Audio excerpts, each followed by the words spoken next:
Shalom. This is Ron Warren with the Nuggets of the Torah. And this week's teaching is the 7th Parsha of Numbers and the 40th Parsha of the Torah itself. It's called Barak. Within the last two Parshas, we found that 5 kings or kingdoms that were anti-Semitic against Israel.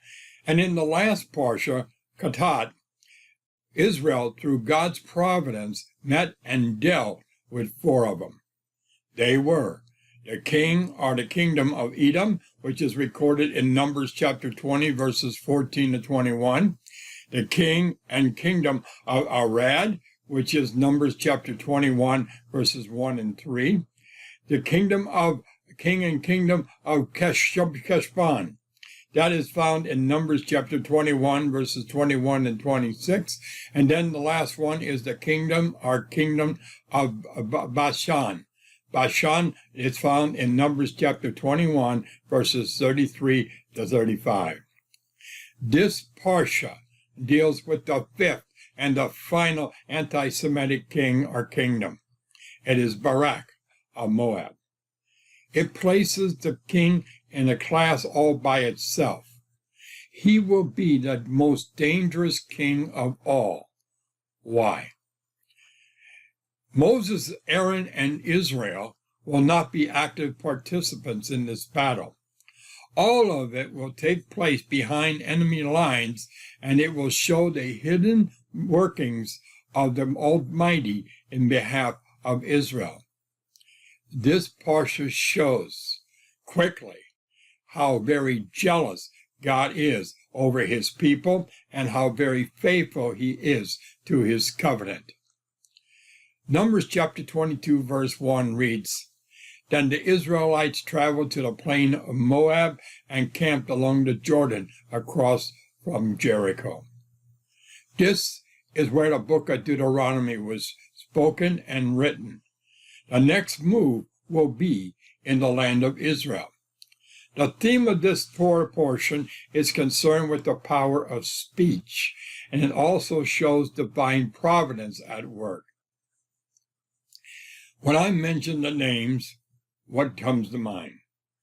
𝐌𝐈𝐍𝐈𝐒, Bat Masterson, 𝐌𝐈𝐍𝐿𝐴, Balaam. Is it the term hired gun? Between 1957 and 1963, there was a program on TV called Have Gun Will Travel, and the lead character was a man named Paladin, and he was a very educated gunfighter, and who would hire out his gun, but it would be his choice. And he had one characteristic that did not fit the normal hired gun. He would turn on his employer if he found out they were the guilty party. The hired gun has certain characteristics. The hired gun is fearless and tough. Nobody makes him quake in his boots. The hired gun has a reputation. He is always in demand, and he has very impressive credentials. He is good at what he does. He is competent, and that is how he gets his reputation. The hired gun fulfills the mission. He must get results. Why? There will be no market for his services if the word gets around that he's unable to deliver. His reputation depends on him doing the job that he was paid to do. The hired gun is under contract. He will accept any assignment if the price is right. But here's the problem. He has no loyalties. He must honor his contract, but the next contract can change it. But God could still use the hired gun to deliver his message. Who said these words in Numbers chapter 23, verse 18?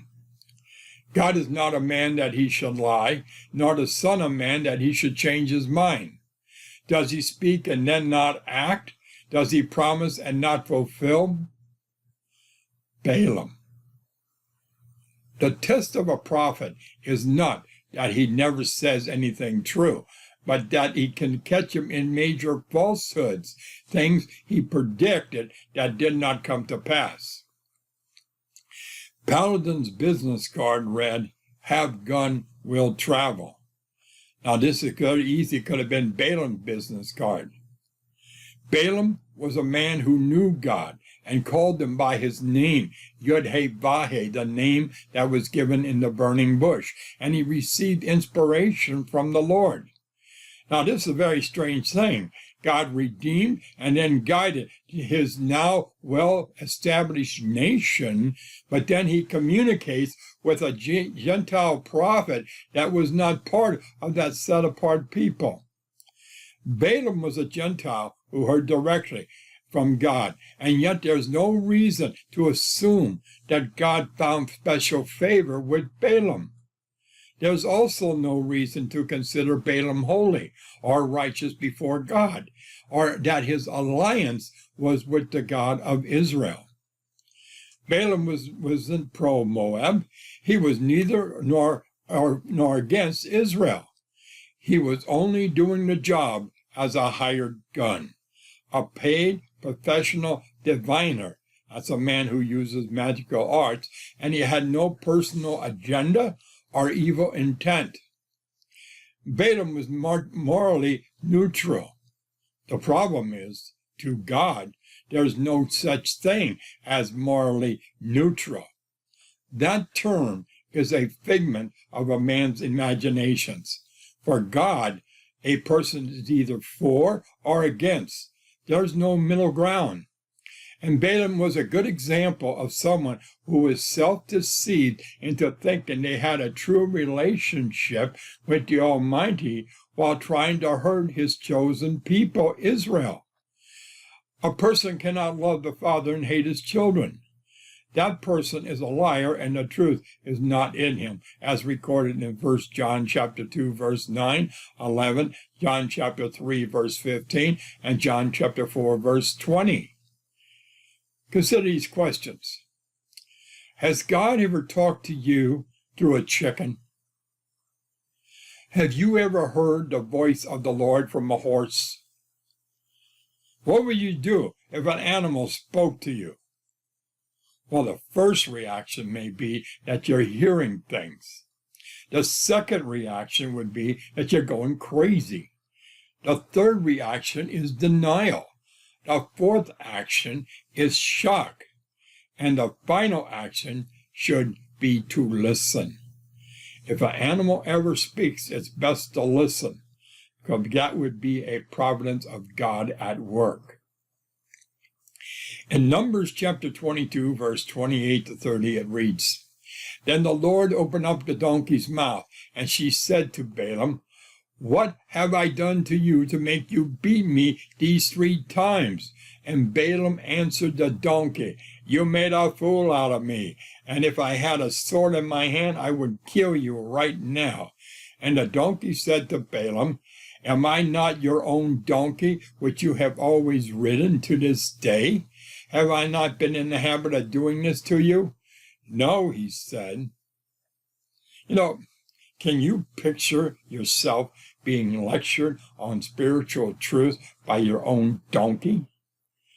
These verses in the Torah is Torah's version of the old Mr. Ed TV show. The donkey's question shows that it did not occur to the donkey that her master had not seen what she had seen. Balaam's response in verse 29 underscores the irony. The donkey was standing in front of a sword drawn by the angel of the Lord, while Balaam threatens her with a sword that he doesn't even have in his hand. Balaam, in his answer no, comes off looking like a person who is confused, embarrassed, and mocked. He is so angry that he doesn't realize he's talking to his donkey. Balaam was more upset because of his humiliation by his inability to control this animal in the sight of his 2 servants and the men who summoned him. His image was tarnished, and his image concerned him. Why? Balaam was on his way to challenge the spiritually powerful Jewish nation, supported by God himself, and all of a sudden he is arguing with his donkey. Now, this must did a lot to install confidence in his spiritual abilities. Remember, Balaam was contracted as a hired gun by Barak because of his power of speech, and a donkey, an animal that could not speak, left him speechless to defend himself against her and God's charges. Balaam knows Israel has a powerful God, and he has been given personal instruction from this God on what his relationship is to be with Israel. A relationship of uniting with them and blessing them based on God's covenants. God makes it clear to Balaam that he has already blessed Israel, and it cannot be overturned by a man or a Gentile nation. God will never cease to see Israel as the blessed people.